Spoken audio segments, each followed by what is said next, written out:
Aisyah radhiyallahu anha bukan kita katakan pencemburu. Apalagi kalau konotasinya negatif ya. Tetapi memang hadis Nabi SAW atau banyak riwayat yang menyebutkan tentang bagaimana cemburunya Aisyah. Menggambarkan itu. Cuman hadis-hadis ini yang menggambarkan tentang cemburu Aisyah harus diikuti dan dibaca sampai akhir, sampai tuntas. Ya. Contoh misalnya, Aisyah radhiyallahu anha pernah cemburu dengan Sofiyah, istri Nabi SAW dari orang Yahudi. Karena Aisyah menganggap Sofiyah ini saingannya. Aisyah cantik, Sofiyah cantik gitu ya. Lalu dia mengatakan, ya Rasulullah, cukuplah anda dari perempuan Yahudi yang pendek itu. Ya. Beliau bilang begitu. Ini yang dinilai cemburunya Aisyah. Jangan sampai sini, baca riwayatnya. Yang penting dalam sebuah riwayat adalah bagaimana penyampaiannya Nabi. Kan gitu. Ini kan kasusnya Aisyah. Apa kata Nabi SAW? Wahai Aisyah, engkau telah mengucapkan kata-kata kalau ditaruh di air lautan, rusak air laut itu. Saking besarnya bobot dosa ucapanmu ini. Apa yang terjadi? Apakah Aisyah ulangi? Belum ada satu riwayat setelah itu Aisyah kembali menghina lagi Sofiyah atau istri yang lain. Tidak ada. Berarti kan bukan masalah cemburunya Aisyahnya. Allah menjadikan Aisyah penyebab daripada tersebutkannya hadis Nabi tadi. Hukumnya di mana? Di hadis Nabi kan? Bukan di perbuatannya Aisyah. Nah, ini penting ya. Sehingga kita jangan salah. Pernah juga Nabi SAW mendengar salam di depan pintu rumah beliau, dua orang wanita mengucapkan salam. Kemudian Nabi SAW waktu dengar suara itu tiba-tiba berdiri dan menyambut depan pintu dengan sangat hormat gitu kan. Masuklah dua orang wanita sangat tua. Lalu Nabi SAW mengatakan pada Aisyah, wahai Aisyah, layani kedua orang ini dengan baik. Aisyah pun layani dengan baik segala macam sampai pulang. Setelah pulang Aisyah pun tidak tanya siapa mereka. Setelah pulang Aisyah bertanya, ya Rasulullah, siapa dua orang itu? Kata Nabi SAW, yang satu saudarinya Khadijah. Jadi iparnya Nabi SAW, Khadijah sudah meninggal, ini saudarinya. Yang satu lagi sahabat dekatnya Khadijah yang suruh dulu di Mekah sering mendatangi rumah kami. Tiba-tiba cemburunya Aisyah muncul, gitu kan? Aisyah mengatakan, ya Rasulullah, anda masih mengenang seorang wanita Quraisy yang tua yang sudah masuk di kuburan. Begitu bahasanya. Sementara Allah sudah gantikan anda yang lebih baik, maksudnya dirinya gitu. Oke, sampai sini ini cemburunya Aisyah. Tapi apakah ini jadi hukum? Enggak. Kita lihat apa penyampaian Nabi SAW.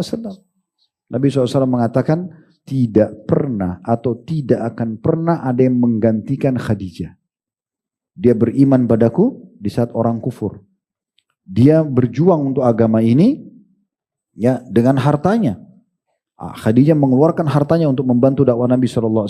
Dan aku diberikan keturunan oleh Allah melalui dia. Dari 7 orang anak Nabi SAW, 6 dari Khadijah, gitu kan?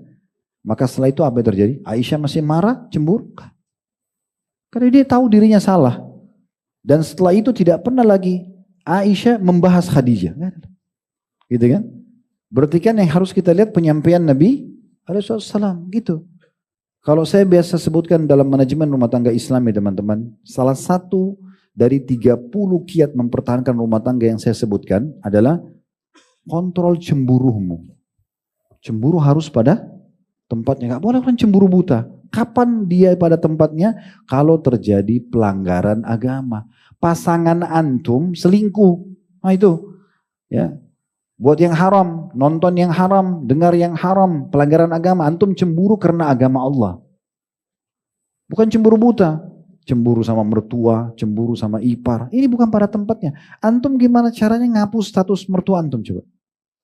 Itu ibumu selalu lebih diperhatikan. Loh ibunya. Gimana caranya hapus statusnya? Hah?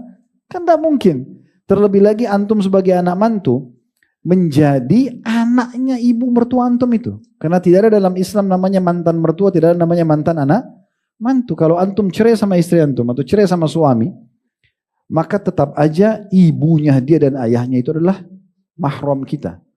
Ya, ada mahram dan rahim. Tidak boleh kita menikah dengan mereka dan punya hak kekerabatan, itu disebabkan karena pernikahan. Itulah orang mertua. Jadi tetap antum boleh ketemu sama ibu istri antum, walaupun antum sudah cerai sama istri. Boleh salaman seperti ibu kita sendiri. Selamanya. Begitu juga seorang akhwat cerai sama suaminya, tetap ayah suaminya adalah mahramnya dia. Boleh dia salaman. Itu hukumnya. Jadi kita nggak boleh cemburu sembarangan sama mertua. Gitu kan. Kalau perlu kita dukung pasangan kita untuk berbakti sama orang tuanya. Kan gitu. Berapa banyak rumah tangga jadi kacau karena istrinya selalu bilang, pilih saya atau ibumu. Ini gimana? Pastilah dia pilih ibunya. Nah, kecuali laki-laki yang lemah banget gitu ya. Yang butuh dikursuskan dulu. Ya. Pilih istrinya.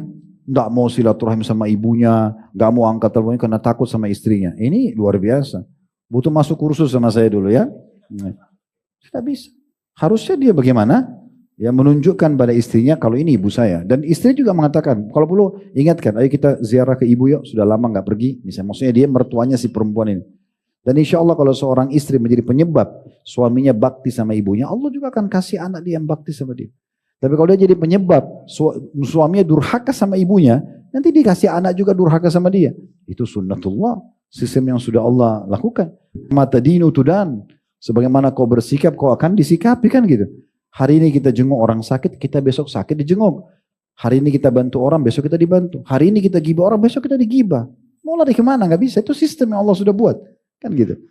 Hal jazaa'ul ihsani illal ihsan. Balasan kebaikan pasti kebaikan juga kan begitu.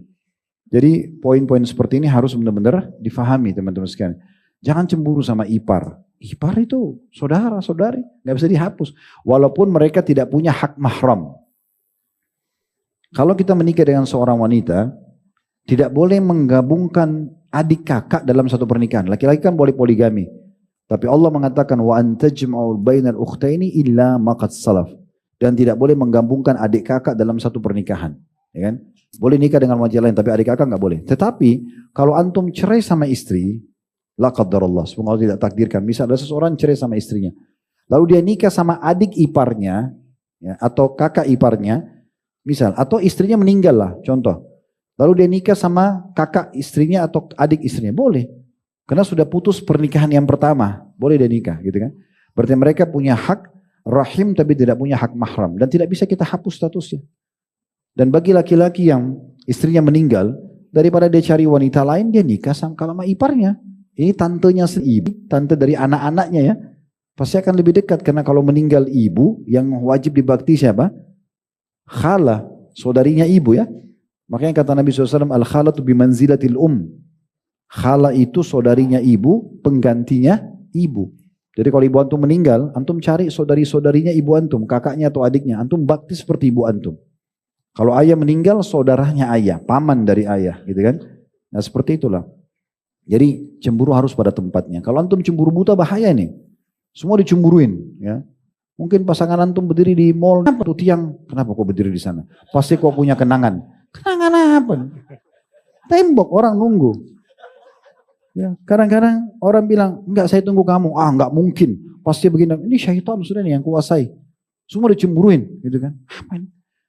Ikhwan dan akhwat sekalian, hidup bahagia itu di saat antum tidak terlalu banyak mengetahui banyak hal tentang orang, itu bagus. Makin bagus. Apa kata Nabi SAW kalau buka pintu beliau di pagi hari, sudah sholat duha, sudah mau jalan-jalan sama sahabat, begitu buka pintu, sahabat sudah nunggu. Perkataan pertama Nabi apa? Jangan ada yang ceritakan negatif tentang sahabatku. Aku ingin bertemu dengan mereka dalam kondisi lapang dada. Ini kita baru buka WA, sudah tahu belum? Sudah tahu belum? Sudah. Gosip dulu. Apa? Kenapa harus begitu? Bukan saya bilang jangan banyak tahu tentang istri antum, suami itu, bukan. Kalau kita tahu alhamdulillah, positif kita dukung, salah kita nasihatin kan. Tapi kalau kita mata-matain, kita cari tahu sengaja, untuk apa habisin energi itu? Oh Allah sudah kasih bodyguard gratis malaikat. Ngapain ambil tugas malaikat? Hah? Pasang CCTV di mobil, cari tahu ini. Ada tuh saya lihat beberapa aplikasi gitu, cari tahu di mana pasangannya selingkuh atau tidak. Itu orang-orang non muslim di sana, tidak beriman sama Allah. Kita ada Allah Subhanahu wa taala. Allah itu memang betul maha pengasih, maha penyayang bagi yang bakti. Dan Allah sangat keras siksanya bagi para pembangkang. Gak usah antum pusing. Pasangan antum buat salah, Allah punya cara menghukumnya, bukan kita. Kita bertugas sebagai suami dan sebagai istri sampai ajal datang. Setelah itu selesai. Kan bebas tugas kita. Tujuan kita adalah akhirat. Kan begitu. Allahu a'lam.